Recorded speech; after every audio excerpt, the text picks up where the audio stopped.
Thanks. Want to get to this now. Hostilities appear to be halting in the Middle East. President Trump saying that negotiations with Iran will resume tomorrow in Doha, Qatar. This comes after both countries traded intense strikes over the weekend, starting at the end of last week. Alex Hogan has more. North Lawn, the White House. What are you hearing, Alex? Good morning. Hi, Bill. So a U.S. official tells me that Iran and the U.S. will stand down on attacks. Vessels in the Strait of Hormuz can move freely, and technical talks on the Memorandum of Understanding will continue. President Trump this morning announced that there will be a meeting in Doha tomorrow, saying that Iran has requested it, but Iranian officials today deny that any meetings are scheduled yet.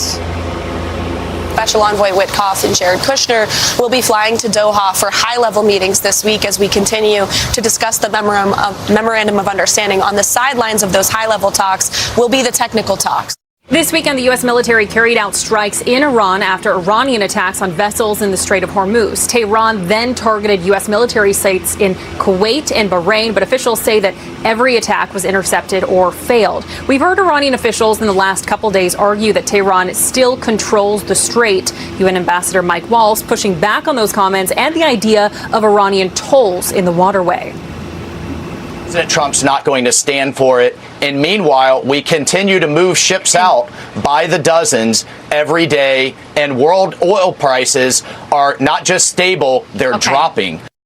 So we are seeing those prices continue to drop. AAA says that the daily national average is now at $3.86. Meantime, we're also hearing now from the White House telling Fox that Secretary of State Marco Rubio and Witkoff will have a briefing to tell the full House and Senate about the latest on this peace plan. Again, that taking place later this afternoon. Bill? Alex, thanks. Alex Hogan watching all that from the White House. Thank you. Dana? And joining us now is the very patient former Navy SEAL, Jack Carr. He's also the host of the Fox Nation special, Jack Carr Investigates Carlos the Jackal, which I would love to see. You sat through with us while we did all the Supreme Court stuff, but we want to talk to you about Iran. This from the Institute for the Study of War. Iran strikes may reflect an Iranian effort to dissuade the Gulf states from resisting Iranian control over the strait. I think that seems pretty true, right? That's the leverage they have? Well, we have to remember we came into 2026 on a win with Venezuela. We had a couple other small special operations focused wins leading up to that. We had last summer where we were told that the nuclear ambitions and facilities in Iran were destroyed, really probably degraded though. Language is important. Precision in language reflects precision in thought.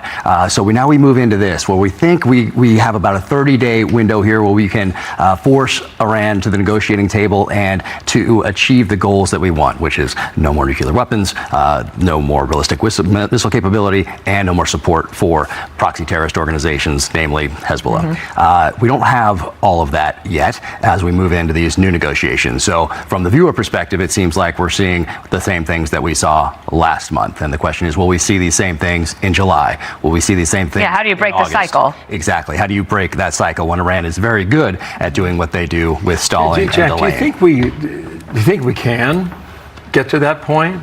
Like, is there a forcing mechanism on the leaders in Iran where they'll say, okay, you've got a deal?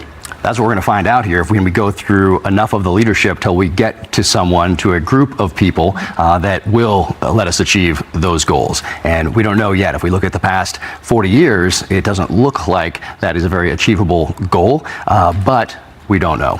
This is a new era of 60 warfare. 60 days so could go to 90 could go to 120. But whatever it is, it can't. The end result of these negotiations can't hinge on trust, because if the past tells us anything, we cannot trust that Iran will not continue to support Hezbollah. We cannot trust that they will not continue to develop this nuclear capability and this ballistic missile capability. So any negotiation cannot be reliant on trust. That's for sure. And I'm sure that the Gulf nations are saying, like, we cannot have a situation where this goes on forever. And the question about Iran being able to levy a fee or whatever they're going to call it, should that be out of bounds? Would you say that that should absolutely not be allowed? Well, I think we've said that already. So now we have to follow up on what we said, and we have used terms like unconditional surrender. So now not just the populace here in the United States, but the world is looking at that. And when I say the world, more specifically, I'm meaning Russia, China, and North Korea are looking at that. Jack, can we back up that rhetoric with action to get the end political result that we want?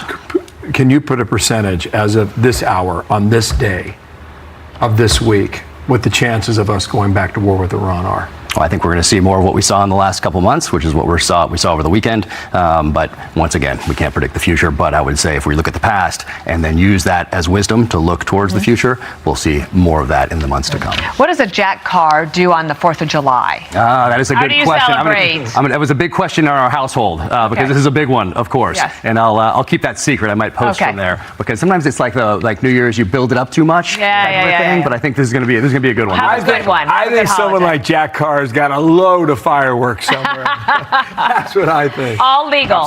Top secret. All right. Great to see you. Appreciate it.